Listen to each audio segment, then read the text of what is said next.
Hi guys, I hope you're all well and keeping safe. As we eagerly await the Prime Minister's roadmap out of lockdown, I know from our WhatsApp group that whilst flying has not been possible, many of you have been busy building new models for the coming season.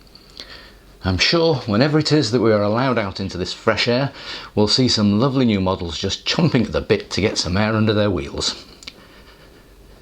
Having said that, we do need a place to fly, and I need to bring you up to date with progress at the new field. Well, all the sheep have been moved off and the temporary electric fence has been removed. Additionally, the first cut of hay has been taken, so the field is looking really good.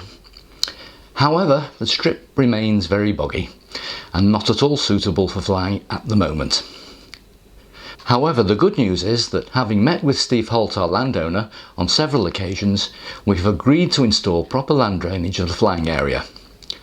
Work will commence, weather permitting, next weekend and shouldn't take more than a few days to complete. But it will take a good few weeks to begin to see the effects of the drains, and that's assuming we don't have too much rain. Once it's dried out sufficiently, we can start to cut, roll and aerate it to ensure a nice flat and hopefully dry runway. Also, as soon as the weather abates sufficiently, work will start again on laying the driveway from the car park to the pits to enable easy access to the flight line. As it's unlikely that the above works will be completed much before mid-March, it looks like we will need a fallback position in the interim by making use of the two temporary sites I mentioned in the last episode of Propwash. One being Bowley playing fields and the second New Farm playing fields in Bolton. Neither are ideal and only really available on weekdays, but beggars can't be choosers. And of course it all rests on the lifting of the current COVID restrictions in any case. Now, as these sites are public areas, it will be just as well to ensure that when flying you are doing so legally. Which brings me nicely to my next point. I'm sure you're all aware of the new European-wide regulations which affect all unmanned vehicles. There have been plenty of information made available by the BMFA on their website and by email to all members explaining the new situation we find ourselves in. In a nutshell, as members of the BMFA or LMA, virtually nothing has changed. Members can fly under the exemption negotiated by the BMFA known as Article 16. But this only applies if you are paid-up members, have registered with the CAA as an operator and hold a certificate of competence. The certificate of competence can be any BMFA Achievement Scheme certificate which has been awarded before the 31st of December 2020. The BMFA Registration Competency Certificate, or if you registered directly with the CAA, your Flyer ID number. There is also a legal obligation to confirm with the BMFA that you have read and understood the contents of Article 16 by going to your BMFA membership page and clicking on the Opt-in tab and checking the box to confirm the above. It's not a difficult process, but if any member needs help, just email chairman@bmmfc.com and I'll do this on your behalf.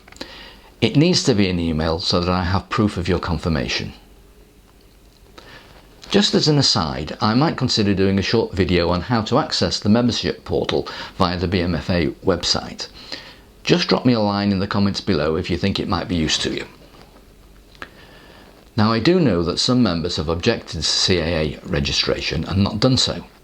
However, since 1st of January, this is now a legal requirement if you fly almost any model outside, regardless of weight or size. If therefore you haven't registered with the CAA, either through the BMFA or directly with the CAA, I suggest that you do so before you fly this year. Not doing so will mean you are not flying legally and will leave you open to prosecution, as well as affecting the validity of any insurance you may hold. It also follows that not complying with the regulations is also a breach of our club rules whilst flying at our official site. Speaking of our rules, we're currently updating them in line with the move to Haywood, and I'll send them out by email shortly and trust that you will read and absorb them before we get back to flying at the new site. But please be aware that some of the rules may be adjusted as we move forward according to the new circumstances, and we must be flexible and accept the changes as they occur.